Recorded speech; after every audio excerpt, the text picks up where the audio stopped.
it's Tuesday. That means you get yet another episode of your favorite show, Generation C. I am Jamie Lilos. And I am Dinala Shiteni. And if you're still clueless about what this show is all about, Generation C aims to empower and equip the youth through 3 different segments, namely The Zone, Varsity Chat Room, and School Corner. Generation C recaps On The Zone, giving you reason why it is the best read on a Tuesday. It is published in the Namibian Sun, Republican, and Algemeine Zeitung. Let's stay tuned. Let's go have a little break.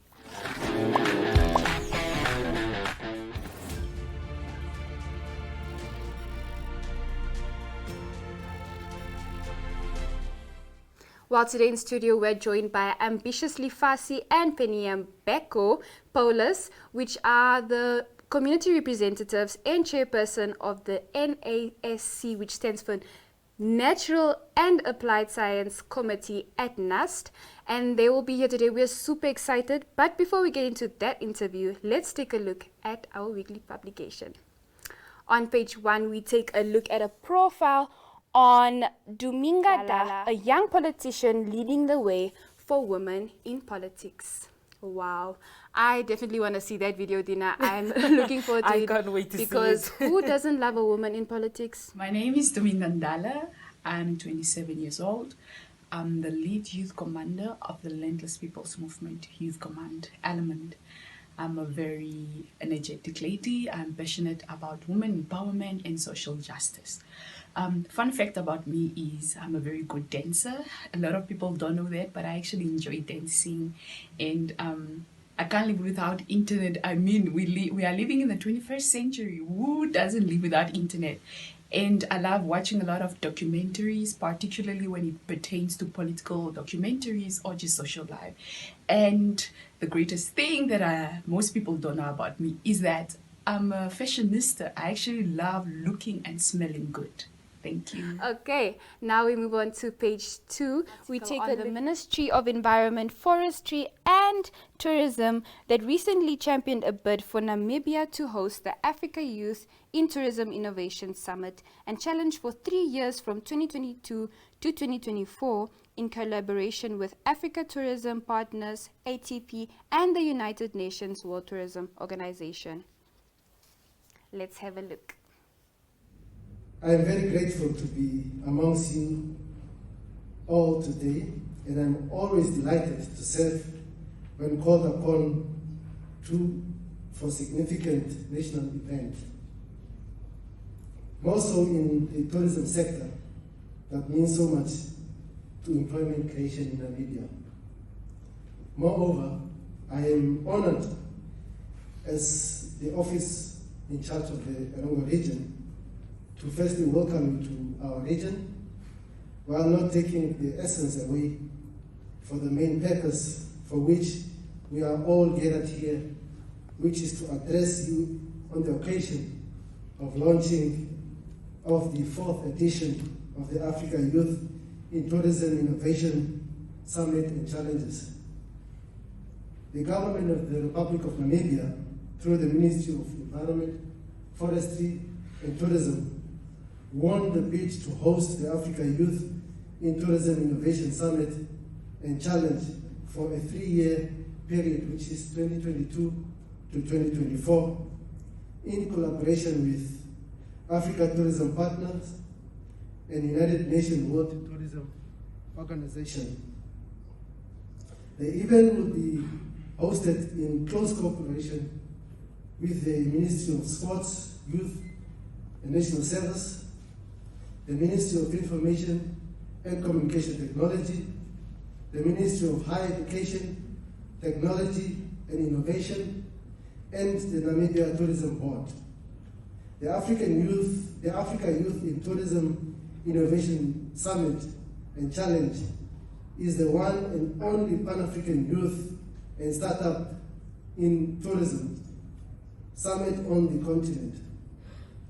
It serves as a platform for youth and startup in tourism, travel, hospitality, aviation, academia, and all the related industries to connect, engage, learn, innovate, and grow. This is an exclusive platform being provided to innovative African youth in the sector seeking funding, partnership, and mentorship opportunities to present their projects to the global marketplace in order to find the required support.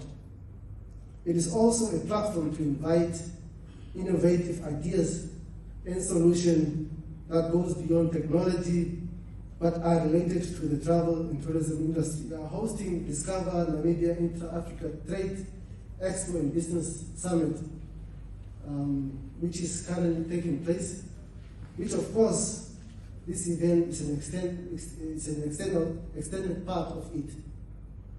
These events, ladies and gentlemen, are always mutually beneficial, as both the participants and host destinations get a good exposure and benefits. Ladies and gentlemen, I will conclude by saying that travel and tourism sector has become a lifeline for many sectors, industries, and people in the country and globally. It is therefore important that all of us combine effort in some way or another to support the sector. Also on page 2, we have the photo of the week. We have a picture of the Nqankuse Primary School learners that came together on Africa Day to sing songs of celebration, making a video for their classmates' birthday. The primary school has around 74 learners from grade 1 to 7. Please. Wow. Amazing. I love the name of the school. All right, so in today's Vox Pop, we have the Ministry of Education has called on schools in Namibia to not bar learners from attending classes because of their hairstyles. All schools across Namibia have to adhere to the call by the ministry that no learner be sent home as a result of their hairstyle.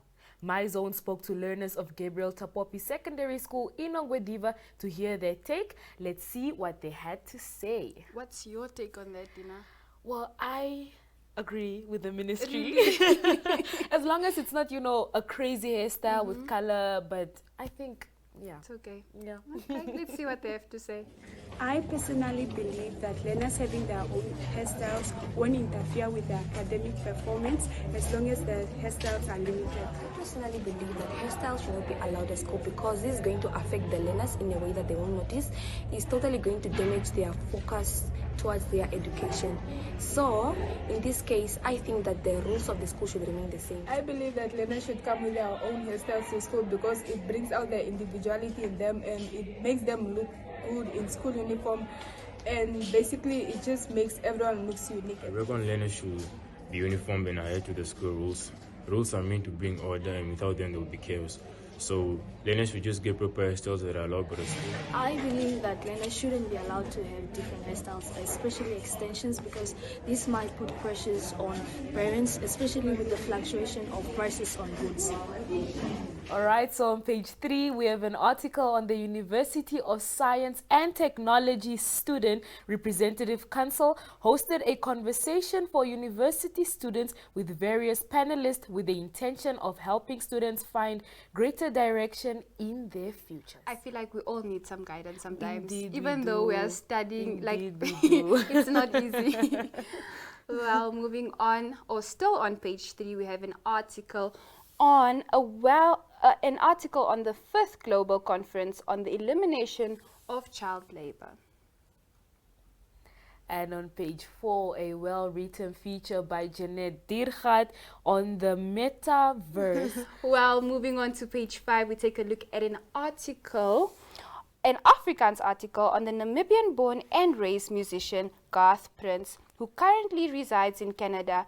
He recently nabbed a prestigious Juno Award for his album titled Falling in Africa, which is a homage to African traditional music. Wow, congratulations. Wow, love to see it. Wow, love to see it indeed. So on page 6, we have an article on the Standard Bank National Leg 4 Rotax Max Challenge kicked off on Saturday at the Tony Rust Race Track. Let's look at the video and see how that went.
also wish These are my kind of activities. I mean, I can't even drive, but I'm pretty sure a go-kart is easier. I'm pretty sure it's easier than that. Okay, also on page 6, we take a look at an article on the Craven Week, which is an annual rugby tournament organized for schoolboys in South Africa. The tournament started in July 1964 and is named after the legendary Springbok rugby player and coach, Dr. Denny Craven. Let's have it. Now we move on over to page 7. We have an article on Samuel Daniel, who launched Passion and Regard. The book is edifying about how to love and how to be loved through the system of zealousness and regard. My denomination is Samuel, prominent is author Daniel. I'm born in Namibia, in Oshana region, Oshakati West constituency, in a remote village called Uthriditi. I'm a writer. I do write books, basically non-fiction books. I commenced this inscription journey during my secondary education. That was 2013. It was not a facile journey to write books or to start writing books, as I have to make research on how one should come up with a book, the information that should be contained in the book that will magnetize the readers or people who are going to buy the book. I have so far published 2 books. The first book was published in 2018 and get printed out in 2019. That is titled In the Chaos of the Storm. And my latest book, which is the second book, was published in 2019 and get printed in 2021. That is titled Passion and Regard. The latest book is the one that is hitting the market right now as I'm talking, and people are requesting each and every week, each and every day that we want to read this book because it touches more on relationship controversies. Okay, this is the reason why I wrote this book and I titled it The Passion and Regard. The moral of writing this book was created by the lack of love and respect in many relationships, especially the adolescent generation. We are talking of the youth. I astronomically immense the gap between nowadays relationships that are breaking up every day by sharing the written knowledge I have on passion and regard connection, or about love and respect.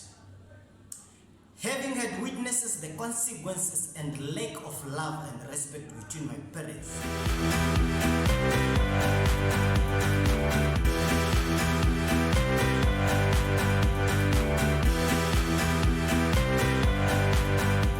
Hi guys, and welcome back to School Corner, where we focus on all things school. So on page 5, we have our school focus, which is on Komastura. This school was founded in 2005, and it is proof that you can make the most from everything and anything that you have. Let's take a look at what they have in store for us. Okay, my name is Mr. Mwira. I'm a teacher here at Komastura High School. Komastura High School is situated in Komasta, Nadiola Street.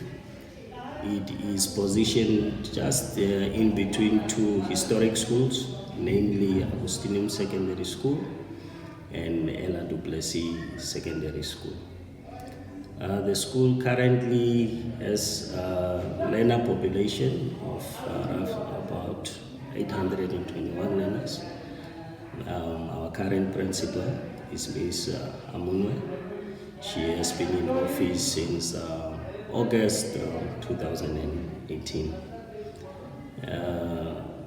The school has grown over the past 4 to 5 years, from roughly about 500 learners to the said 800 plus learners that we currently. School faces a number of challenges based on the annual census that we do, we have come to realize that the majority of our learners are or can be classified as vulnerable. And on page 7, we have our star teacher of the week, Mr. Benjamin N. Sibanda, an English language and computer studies teacher at the Amazing Kids Private School. Let's take a Well, guys, as you do know, we have our school newspapers coming out this week on Thursday. The following schools will be having their newspapers, and you can get your newspaper from those schools, which is Windhoek Gymnasium, and we have Delta Secondary School.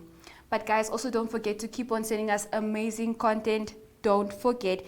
And stay tuned for the fun and interesting interview with Ambicious Lifasi and Peneyambeko Paulus.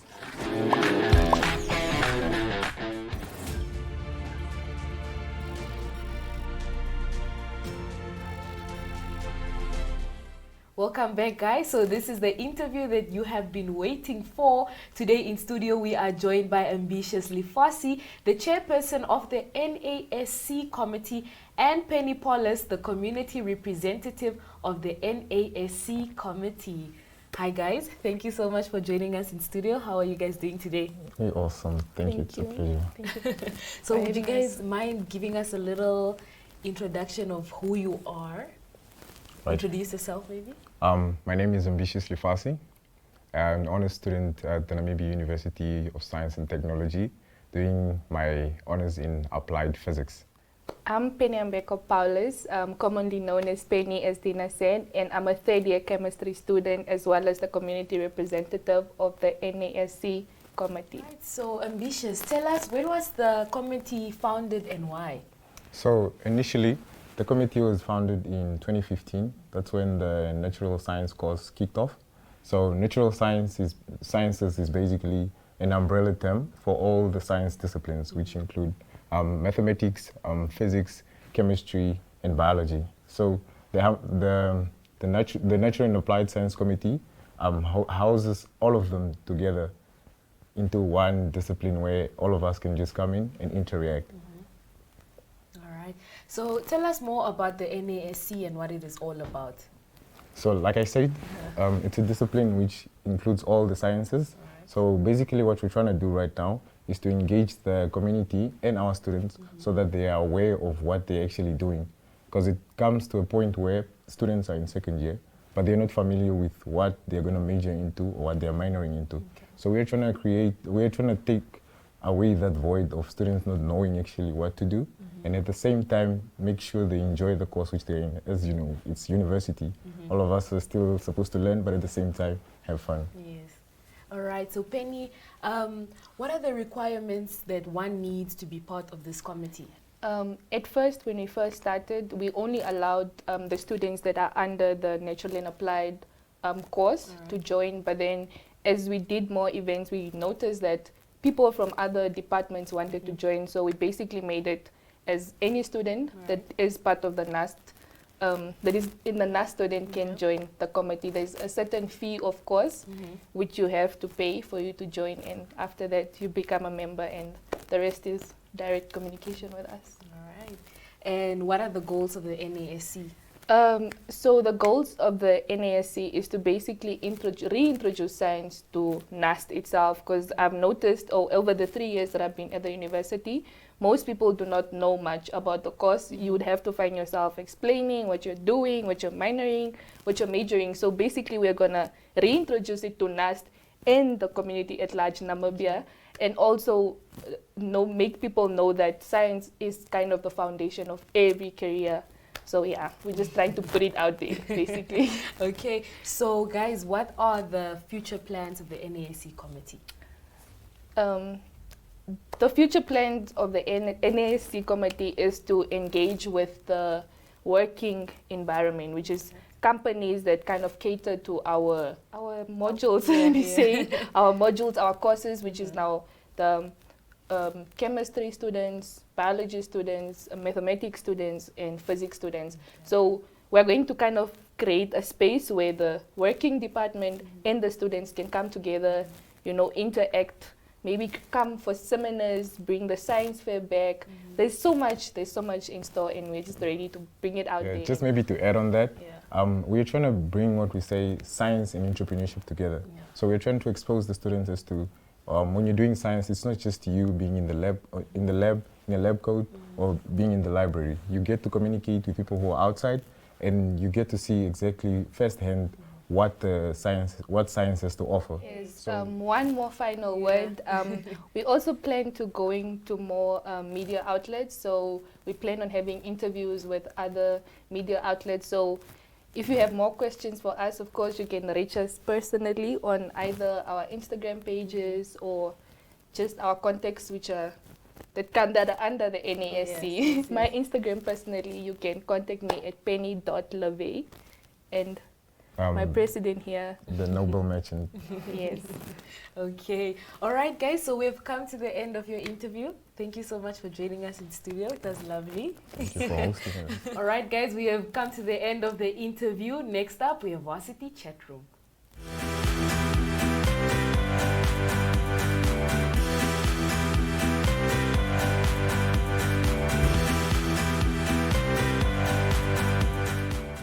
Alright guys, so with all that is happening at the schools in Namibia, let's see what our varsity students are up to.